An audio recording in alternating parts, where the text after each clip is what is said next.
मैं 5 उदुम्बर, एक ये बात याद रखें। नंबर 7, मैं द्विदल अर्थात कच्चे दही, कच्ची छाछ और कच्चे दूध के साथ मूंग, मटर, अरहर, मोठ, मसूर, उड़द, चना, हरा चना, बेसन, चोला, चोला फली, गुवार फली, कुलत्थी आदि धान्यों तथा दालों को नहीं खाऊंगा, नहीं खाऊंगी, नहीं पकाऊंगा, नहीं पकाऊंगी, और यदि पकाना ही पड़ा तो दही, छाछ, दूध को गर्म करके ही उपयोग करूंगा, करूंगी।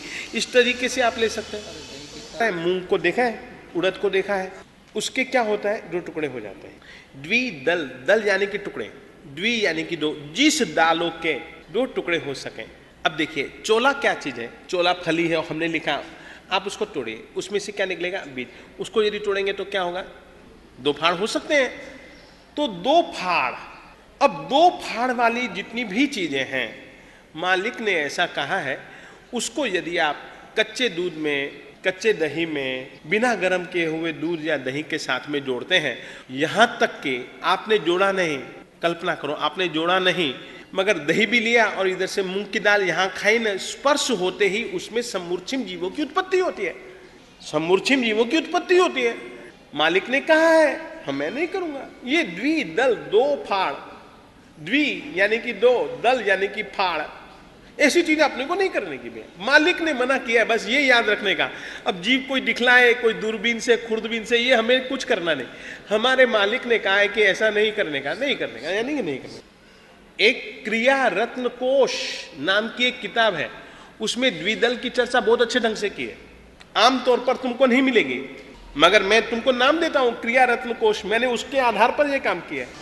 हाँ, दाल को पीस लिया, नहीं, दही गर्म किया हुआ होना चाहिए, दही को पहले से गर्म कर लीजिए। कड़ी बनाओ तो भी, क्योंकि कड़ी में क्या होता है कि बेसन पड़ता है, बेसन पड़ता है, तो बेसन किस चीज का होता है, चने की दाल का होता है, तो वो द्विदल। नहीं, दाल नहीं चलेगी, दाल की कोई चीज भी नहीं चलेगी। मैं अनजाने एवं बहुबीजा फलों का भी त्याग करता हूं, करती हूं। ये देखिए, ये नियम नंबर 9 नंबर आप देख सकते हैं। मैं अभक्ष्य पदार्थों तथा अनंतकाय, आलू, रतालू, कचालू, गाजर, मूली, अरबी, शकरकंदी, अदरक, हरी हल्दी आदि जमी कंदों का सर्वथा त्याग करता हूं, करती हूं। द्विंद्रिय जीवों की हिंसा, मैं निष्प्रयोजन, निरपराधी, लट, गिंडोला, अलसिया, शंख, कोड़ी, जोंक आदि द्विंद्रिय जीवों की हिंसा न करूंगा, न करूंगी, और न करवाऊंगा, न करवाऊंगी।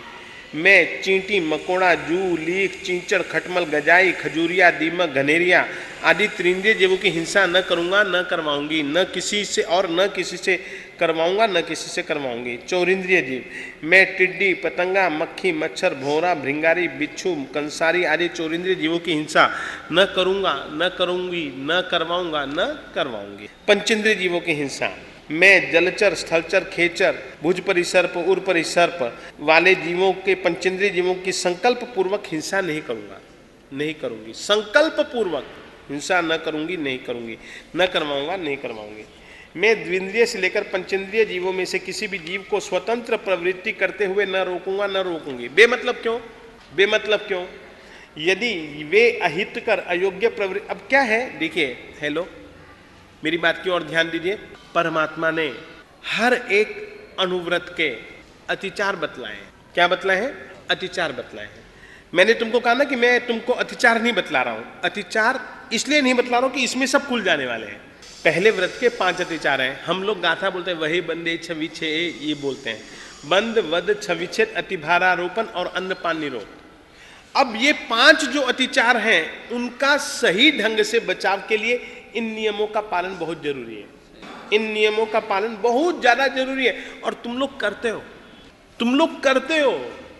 तुम क्या जानबूझ करके किसी जीव को यूं मारोगे, दिल तुम्हारा मर जाएगा मारते हुए। अभी भी तुम्हारे दिल में एक अहिंसा का भाव है। तो ये सब जो है ना, इसलिए हमने लिखा है कि 5 अतिचारों संबंधी नियम। ये तो त्रस और स्थावर हमने बताया था, हिंस्य जीव 2 प्रकार के, त्रस और स्थावर। तो स्थावर पृथ्वी का है, अब का है, तेव का है, वायु का है, वनस्पति का है। त्रस का है बेंद्री, तेंद्री, चौरिंद्री, पंचेंद्री। अब ये उनसे संबंधित भी हमने नियम लिख दिए, बेंद्री, तेंद्रीय, चौरिंद्रीय और पंचेंद्रीय से संबंधित आ गया। अब अतिचार, अतिचारों से भी आप बचाव कर सकते हैं इन नियमों का पालन करके।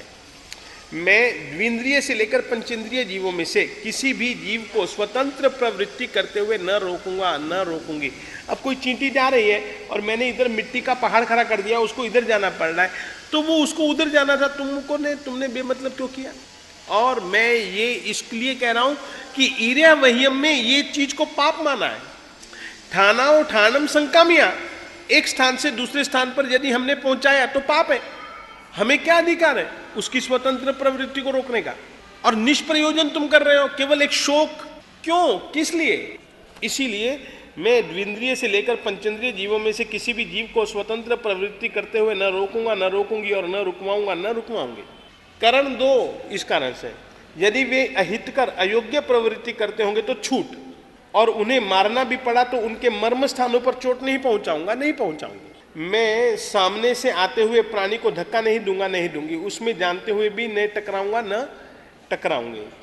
मैं किसी भी जीव को धूल आदि पदार्थों से नहीं ढकूंगा, नहीं ढकूंगी, और न ही किसी को ढकने दूंगा, नहीं ढकवाऊंगी। किसी भी जीव को यूं ही पाषाण आदि नहीं मारूंगा, नहीं मारूंगी। मैं द्वेषवश कठोरतापूर्वक किसी भी जीव को न छूंगा, नहीं छूंगी, और न किसी को छूने दूंगा। मैं किसी भी जीव को न थकाऊंगा, न थकाऊंगी। किसी भी जीव को परेशान न करूंगा, न करूंगी। मैं किसी भी जीव को भयभीत न करूंगा, नहीं करूंगी। किसी भी जीव को उपद्रवित नहीं करूंगी, नहीं करूंगा। वो सब दूसरे जीवों के अहित के लिए वचन न बोलूंगा। अब मन वचन काया से ये वचन है। दूसरे जीवों के अहित के लिए कोई कार्य न करूंगा, न करवाऊंगी। मैं किसी भी व्यक्ति का अपमान तिरस्कार जानबूझकर न करूंगा, न करूंगी। इसका मतलब क्या होता है? मान लीजिएगा मैं मालिक हूं और करोड़ोंपति हूं, ये मेरा नौकर है, मेरी दुकान पर सही ढंग से काम किए जा रहा है, और मैं अपनी आदतवश इसको गालियां बके जा रहा हूं, इसका तिरस्कार किए जा रहा हूं। इसमें हिंसा है। क्यों? इसके मन प्राण को मैं दुखी कर रहा हूं। कोई छोटा बच्चा है, यूं ही चल रहा हूं, वो तो बेचारा कुछ नहीं कर सकता, यूं ही मैं थप्पड़ मार दिया, क्या अधिकार है तुझे यार थप्पड़ मारने का? क्या उसके काया को चोट नहीं पहुंचती है? तो केवल गर्दन काट देने का नाम ही हिंसा नहीं है। मालिक कहता है कि नहीं, ये भी आघात है, चोट पहुंचाना नहीं है। हाँ, तो मन प्राण हो गया ना यूं सोचने का आपने को। मैं मद्य मदिरा मांस आदि अभक्ष्य पदार्थों का जिनमें उपयोग किया गया हो ऐसे टॉफी कुल्फी आदि भोज्य पदार्थों का सेवन न करूंगा, नहीं करूंगी।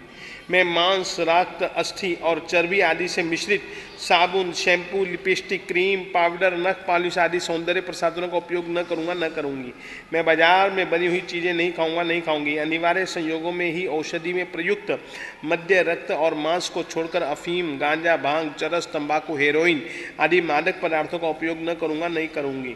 द्वितीया पंचमी अष्टमी एकादशी चतुर्दशी पूर्णिमा अमावस्या आदि पर्व तिथियों एवं पर्युषण ओली आदि संबंधित 28 के दिनों में ही हरी सब्जियों का त्याग करती हूँ। मैं झूठा अन्न जल दूध चाय आदि कोई भी भक्ष्य एवं पेय पदार्थ न छोड़ूंगा, नहीं छोड़ूंगी। क्यों?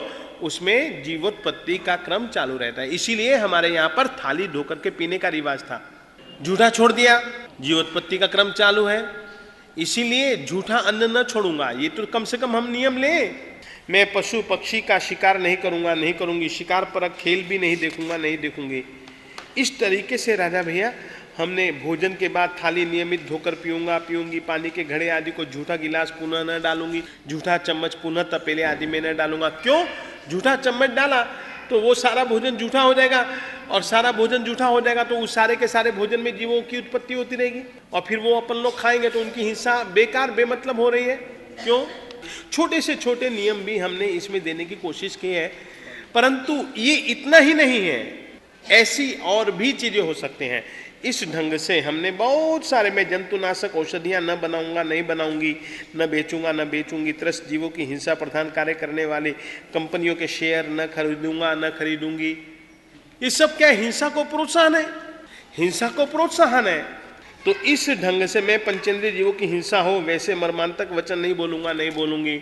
मैं दुखी जीवों को करुणा से सहायता दूंगा, दूंगी। अब देखिए दोनों तरफ से, एक तो निषेध और प्रवृत्ति, दोनों तरीकों से हमने इसमें सब नियमों की व्यवस्था की है। आप लोग आराम से, मैं निर्दय बनकर पशु पक्षियों के अंगों पांगों का छेदन नहीं करूंगा, भेदन नहीं करूंगा, नहीं करवाऊंगा। ये सब मैं पशुओं को कठोर बंधनों से बांधूंगा नहीं। ये सब क्या है? जो 5 अतिचार हैं उनसे संबंधित ये सब नियम। बंध वध छविच्छेद अतिभारारोपण और अन्नपान निरोध। अरे यार तुम लोग ये छोटा सा नियम ले सकते हो, जैसे कि मान लो मैं सेठ हूँ, ये मेरे यहाँ नौकरी करता है, ठीक है, हम दोनों के बीच में प्रेम है, तनख्वाह 1 तारीख को मुझे देनी है, इसको भी पता है कि 1 तारीख को देंगे, 1 तारीख को मुझे देनी भी चाहिए, मैंने 10 दिन लगा दिए तो अन्नपान निरोध किया, उसी की तनख्वाह पर तो उसका पूरे का पूरे परिवार का गुजारा होता था, और तुमने यूं ही 10 दिन रोक दिया। तो इसके परिवार वाले ये तो मुझे शर्म संकोच से कह नहीं सका कि आजकल मंदी का समय, और ये कह देंगे मैं कहूंगा तो ये निकाल देंगे मुझको, तो मुझे नौकरी भी मिलनी मुश्किल।